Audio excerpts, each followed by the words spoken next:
Right. Today, I'm going to be taking one of those cable Damascus billets that I forged out yesterday and forging it out into a knife blunt. And if everything goes well, I'll actually be putting a handle and everything and all on it this evening. I'm trying to push and get to where I'm able to do these things, get them knocked out faster and everything. Customer's been waiting on this one for a little while. And I'm playing catch up from the time that I've been down and other things. And all the rain we've had has really slowed down me getting the forge up the temperature and stuff and be able to get it lit and all. That's the only drawback to, in my opinion, to forging with coal. Sometime in the next couple of weeks and all, if everything goes good, I'll be making burners for my small propane forges that I've been working on, which will allow me to do knives. And then later on, I'll actually build a larger one that's to where I can actually do a 3-foot blade, because I've still got to finish up the Gladius.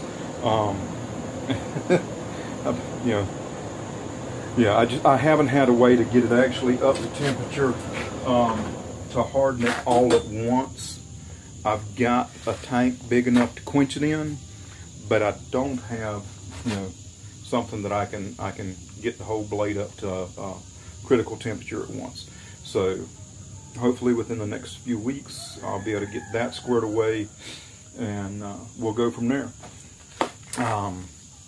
Chambers County, Alabama has their outdoor expo coming up in a couple of months, and I'm going to be out there doing a live demonstration and selling some of my wares and stuff. So if you're in the Chambers County, Alabama area and everything and all, feel free to come on out. There's lots of other vendors, lots of great food. It's free. And there's also lots of cool door prizes. Last year I won one that was worth $250, a nice little door prize. And I also chip in one of my knives and everything as a door prize. And this year, not only will it be the knife, but it'll be a small tumbler with the logo and Fiery Pit Forge etched on it. And probably one of the little Crusader shields or one of the decorative shields that so either the one like this or the Crusader one, or I might throw one of each in there, I don't know, and a couple of stickers. So without further ado, I'll be right back with hammering.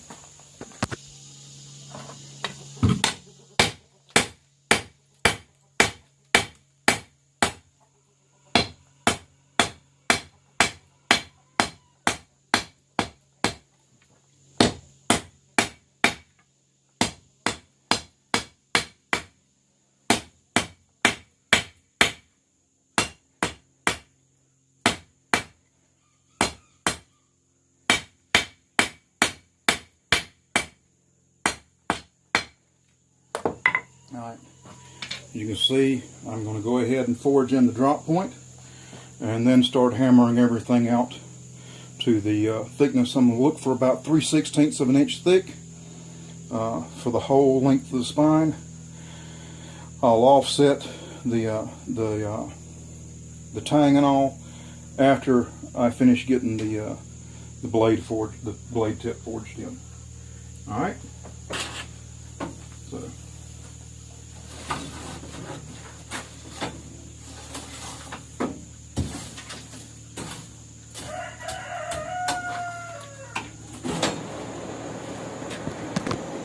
forgot to actually hit the record as I started hammering this out.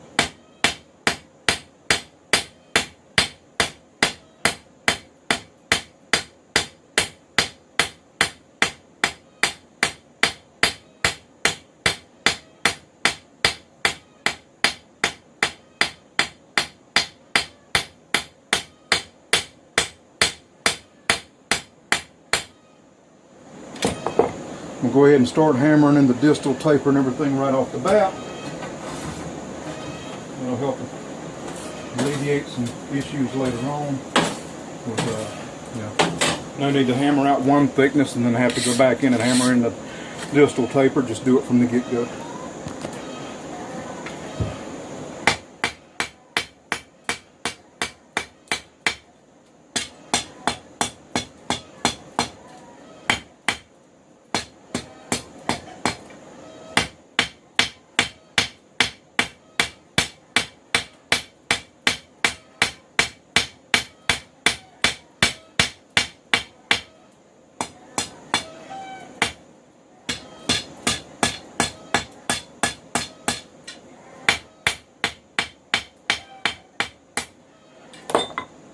this little bit was just planishing out a little bit. You want to try to keep it fairly smooth without a lot of indents and all like these back here. Those will be worked out as I start working back. But get it back in the fire, either heat it up, keep on hammering.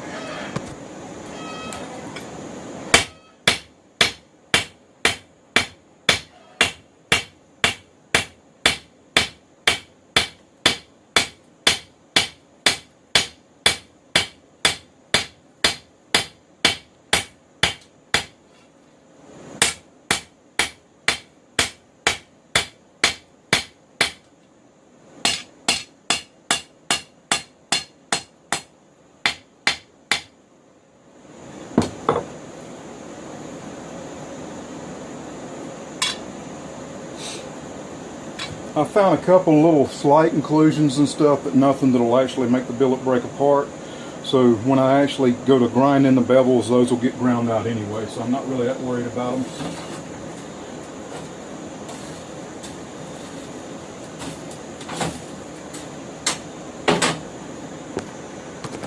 Big thing is you don't want it to get too cold where it causes it to start splitting apart if there's any cold, anything in there. But at the same point, you don't want to get it so hot that it burns it up. So you've got to find that happy medium.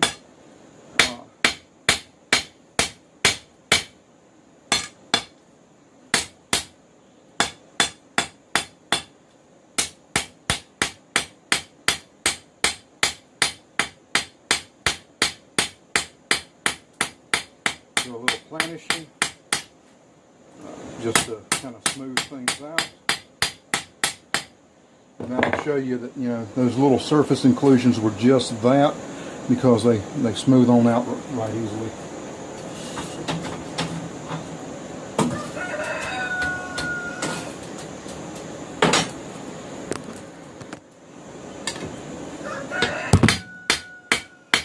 Sorry about hitting my stand.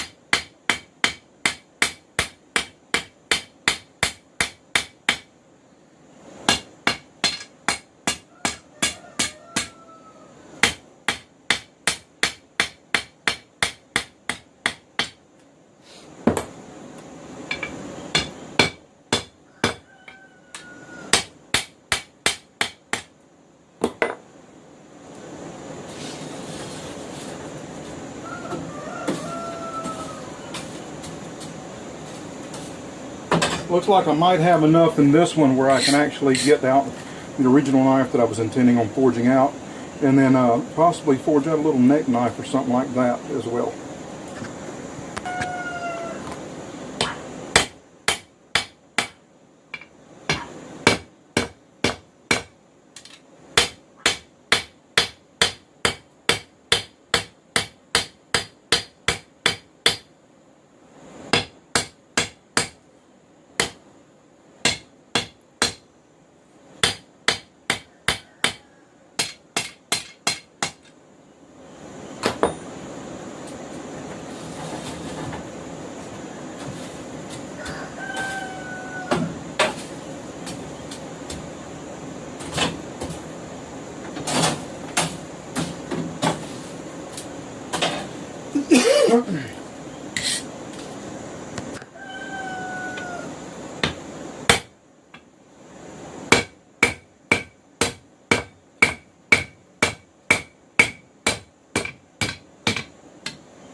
Alright, you can see it's starting to take basic shape.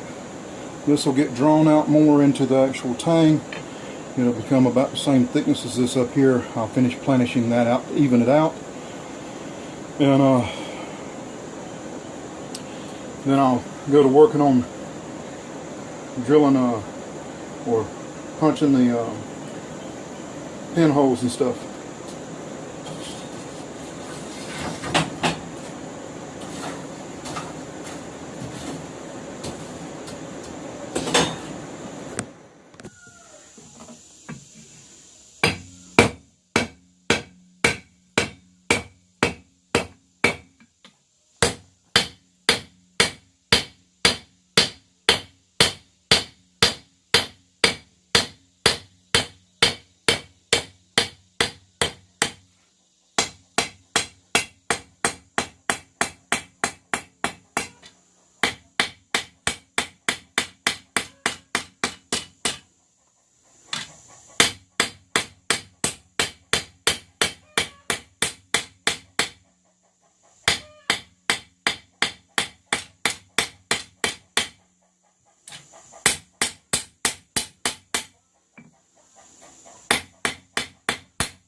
See how that's starting to even up, become a nice smooth line.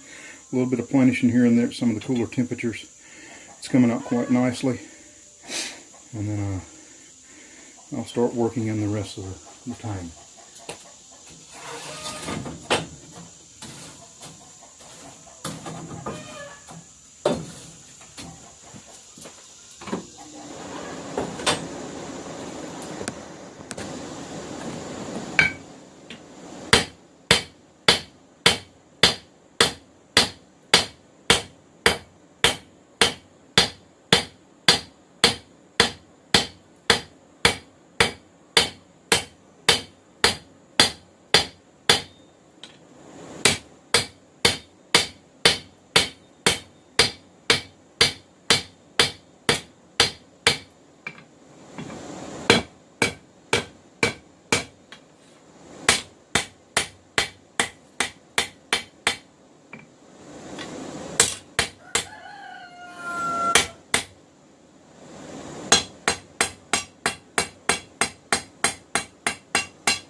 Something I was working on in between the shooting of that video is this little drop point right here. As you can see, she hardened up quite nicely.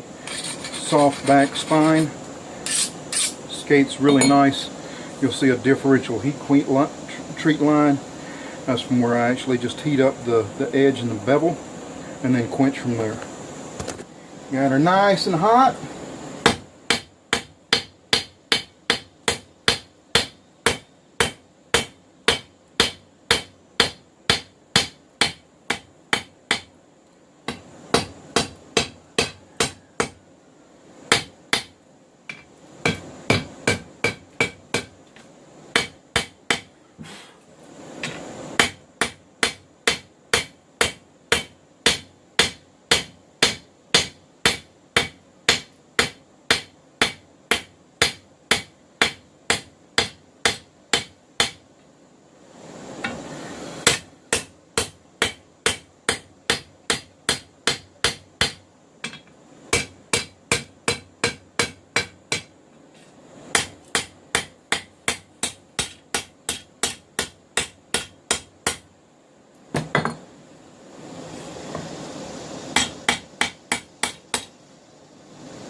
Now what I'm doing when I put it in the forge is I actually turn the spine down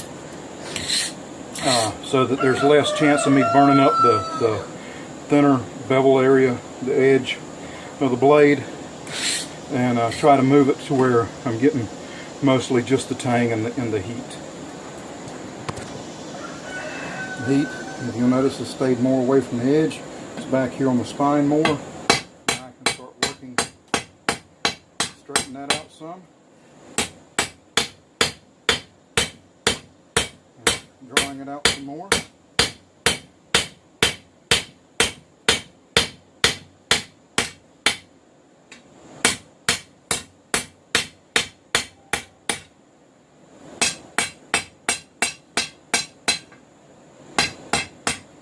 Bring it over here to the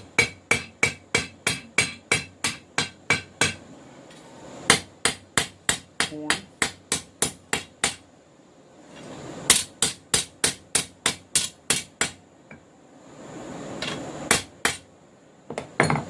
See how we're getting a nice distal taper, and we're starting to bring this right here in line. You can see a little bit of separation right here. But it's back here in the tang, so as I draw it out, we'll be able to clean that up, and should work out nicely. We'll end up with probably about a 4-inch handle and go from there. Again, placing its spine down, isolating the tang as much as possible into the heat.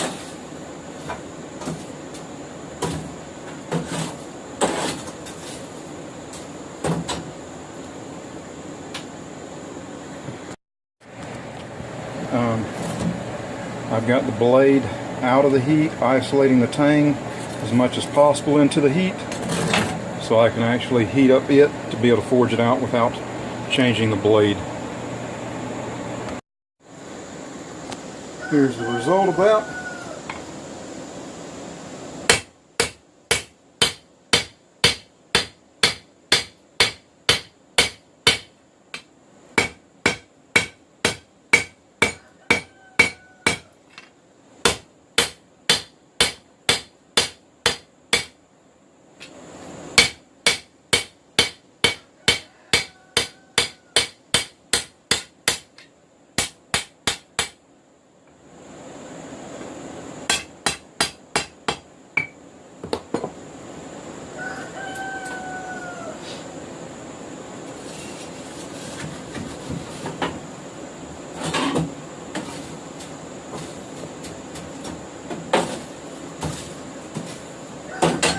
Alright, I'm almost through forging out the blank. Shouldn't take much more, so I'll be back in just a minute with that. Alright, here we go.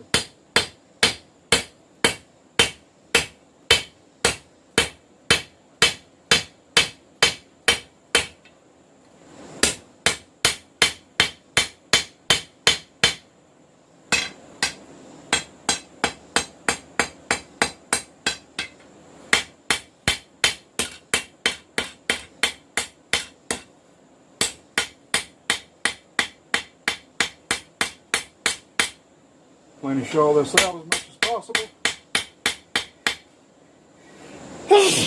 Pardon me.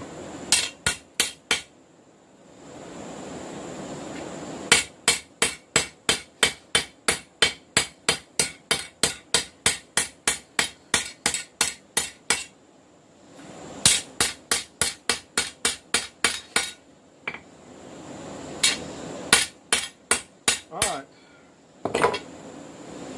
From this, I'll be able to take and cut here, round that off, and then clean it up on the grinder, clean up the bevels, and get the holes in it. But there you go, there's a forged cable Damascus blank. Like I said, a little bit of separation right here, but that'll actually get ground out because the spine's going to have to, on the handle's going to have to drop down to get in line with the spine on the blade anyway.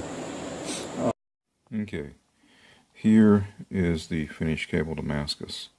I went back in and used a piece of rod, round bar, to hammer in the finger choil. I've used spalted maple for the handle, 1/4-inch brass tubing for the pins, and I countersunk them after using a, let's see, where's a tapered punch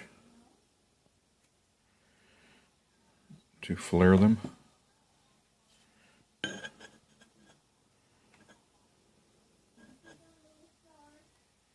There we go.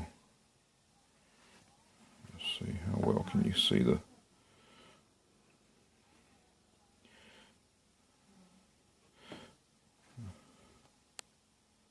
It's kind of hard to see the etch on here. There we go. You can see difference in the pattern. But there it is. Finished cable Damascus with a really nice spalted maple handle. It's funny. Some brass tubing, some half-rotted wood, which is basically what spalted wood is, and a piece of logging cable. And that's what it looks like when I'm done. Alright? Y'all have a blessed one. Bye.